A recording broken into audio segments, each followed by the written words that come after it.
Hi, I'm Philip, and in this video I will have a look at the Android scan app for the Revopoint POP4 and also the scanning performance of the POP4 with the Android app. So today it finally was released as a beta version.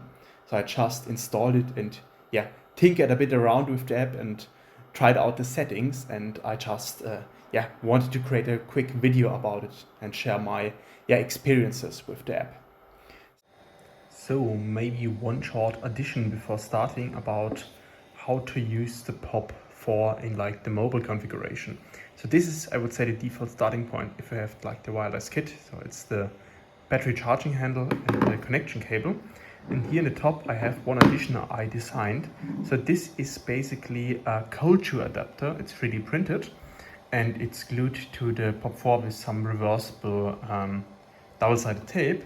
And this now allows me to use such a smartphone holder. I just slide it in there and secure the mount, like the sliding ring.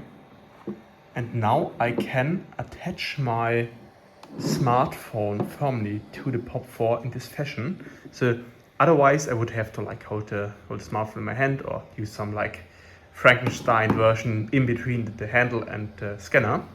But with this I can just mount it on top, and I will now show you how it looks. But for this I need both hands, so I will be right back. So now I attached the smartphone. As you can see, it is actually quite handy. So in comparison, the POP4, my S25 Ultra, is a good bit larger than the POP4, but I would say it's quite easy to wield. And I would say the mount is quite an ideal solution, at least for me. So now let's go back to the app settings you can choose from. So it's now RevoScan 6 Android app, and the UI is quite intuitive, I would say.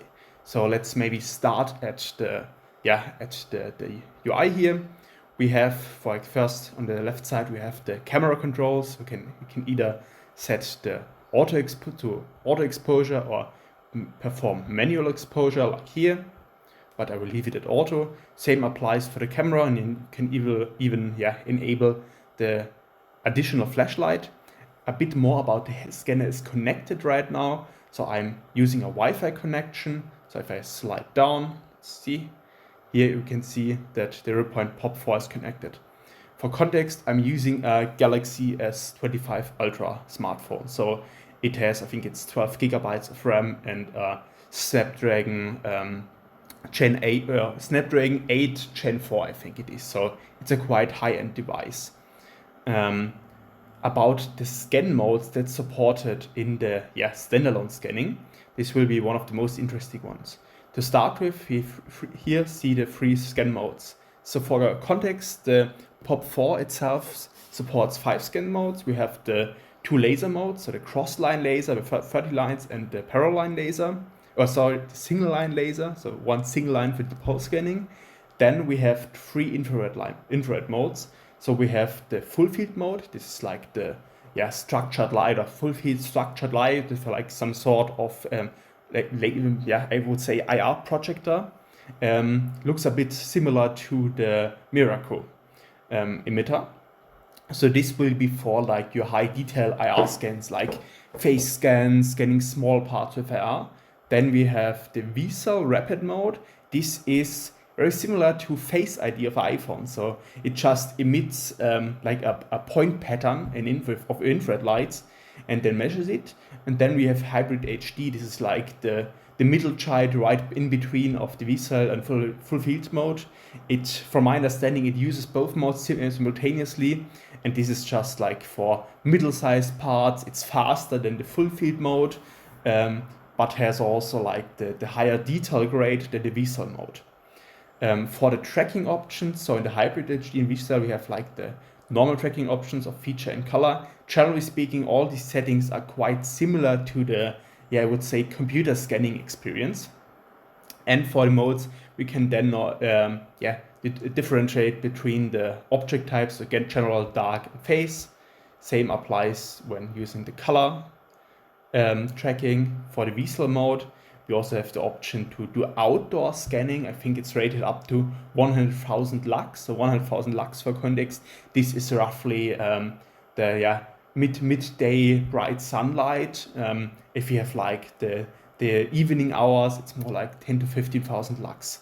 The POP4 can also do like the 100,000 lux in laser mode with the additional shades. So basically it comes with shades in the like extended kit.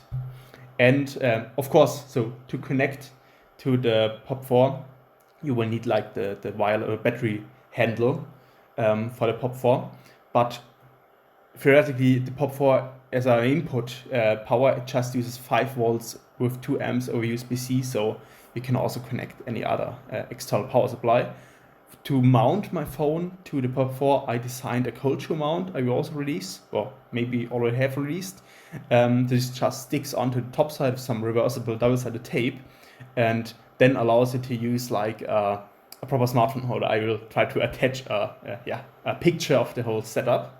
Now to the full field HD mode, this is a bit different regarding the scan settings because we now can also do like marker scanning and global marker scanning.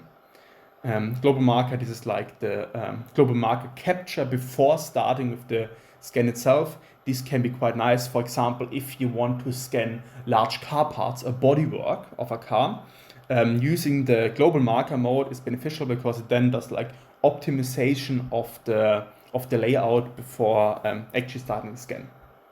But what you're not having here right now is the AI segmentation I quite liked on the like PC mode. But for our first test, we will do a marker scan. We're only using 6mm markers, so let's confirm it. And I have my trusty skull here. So let's let it apply the new settings. It may take a few seconds, so keep in mind this is like the first release for the beta testers of the POP4. So I think this will be a bit polished out. So yeah, it's already recognizing the markers. We're actually seeing like the quite nice color preview, but I will now first enable the base removal. So as you can see now, it very accurately removes the base plate. And I will also leave the scan distance at default, and then also give I want to see like the actual scan preview, not the color preview, to determine when the scan is finished. And regarding scan run, this is now scanning at roughly 10 FPS. And as you can see, the marker tracking is quite stable. So I'm very pleased with the performance in this mode. So the 10 FPS seems like to be quite constant, so it's not dropping rapidly.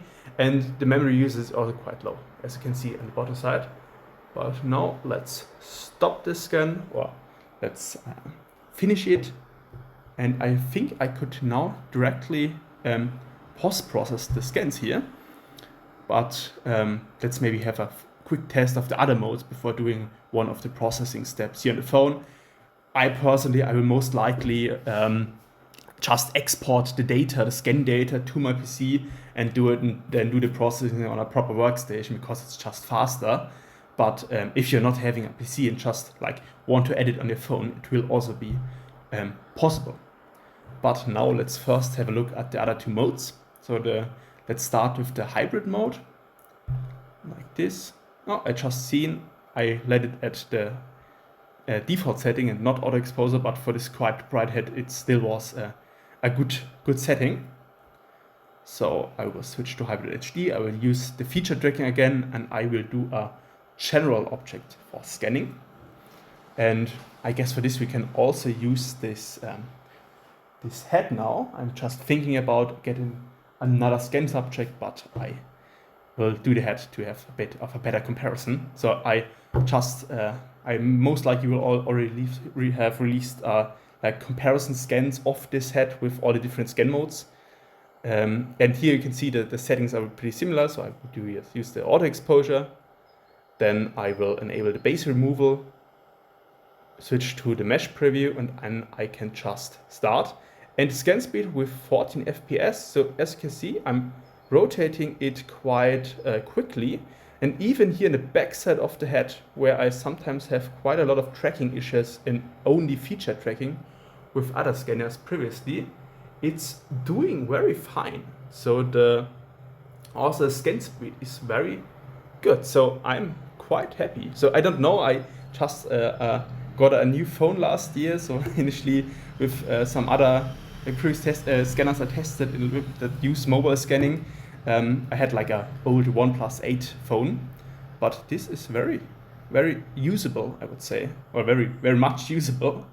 And now let's try the last mode, the VSCEL mode. So as I said, the VSCEL mode, it will most likely most commonly be used for large parts. So what I'm having here, as you can see in the bottom preview, is my couch or my sofa.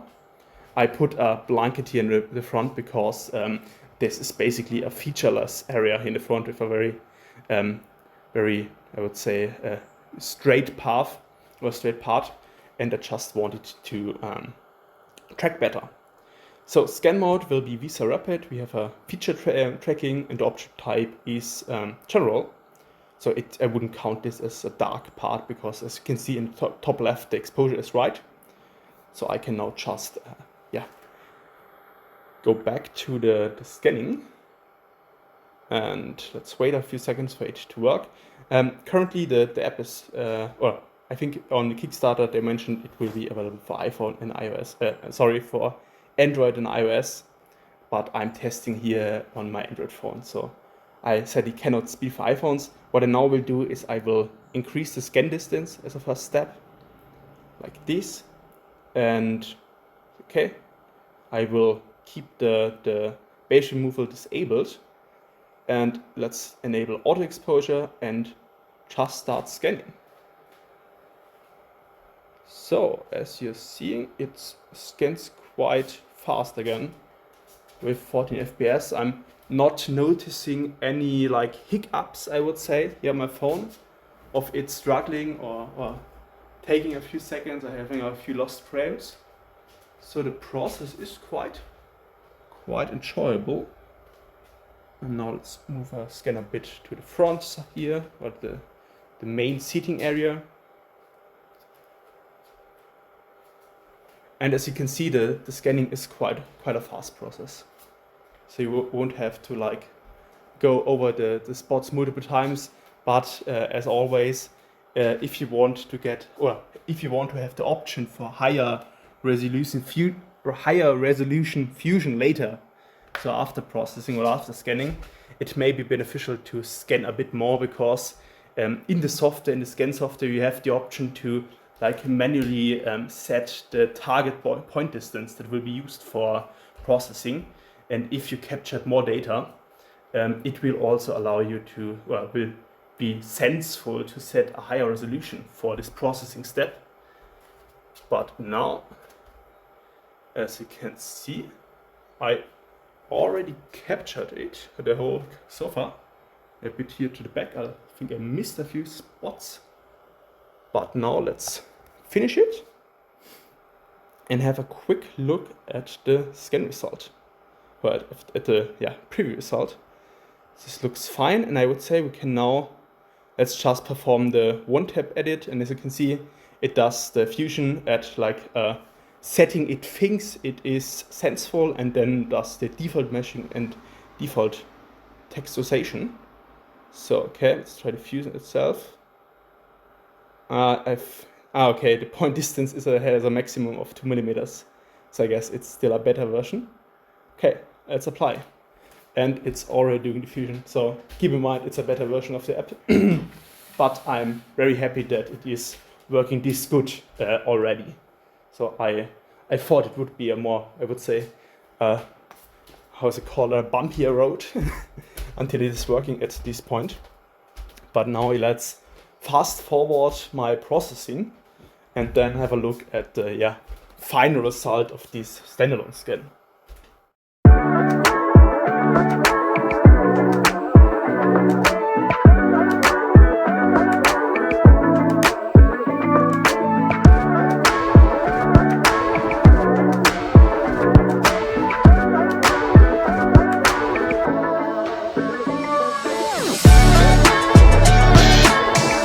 Processing finished, and from what I'm seeing, it looks very nice. So even the texture scan.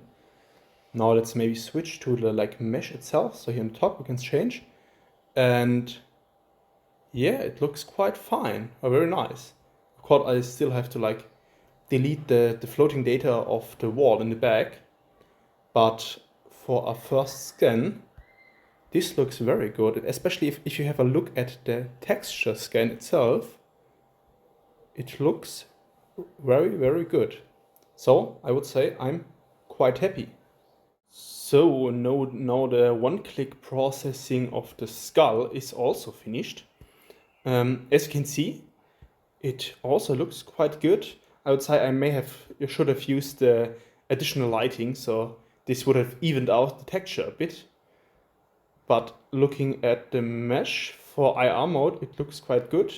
Of course, a laser scan will be finer, so that's clear.